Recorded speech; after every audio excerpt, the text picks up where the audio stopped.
अंतर्मनाचा वेध घेणारे news channel star city one. राज्यातील आणि देशातील राजकीय घडामोडी पाहण्यासाठी आणि इतरही बातम्या पाहण्यासाठी सबस्क्राइब करा star city one.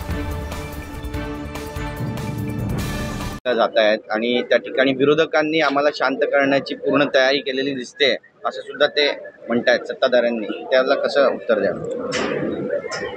Sharad Pawar साहेबांचा आम्ही सन्मान करतो, पण त्यांनी या वयामध्ये अशा प्रकारचा खोटारडेपणा करायचा, पराभव झाला तर स्वीकारून घ्यायला पाहिजे होता। पण जेव्हा पराभव स्वीकारता येत नाही तेव्हा काहीतरी जनतेला पुन्हा कन्फ्यूज करण्याचं आणि कन्फ्यूज करून पुन्हा एकदा आपलं अपयश लपवण्याचं काम अशा प्रकारच्या कृत्यामधून करण्याचा प्रयत्न शरद पवार साहेब करतायत। विधानसभेमध्ये प्रचंड मोठा पराभव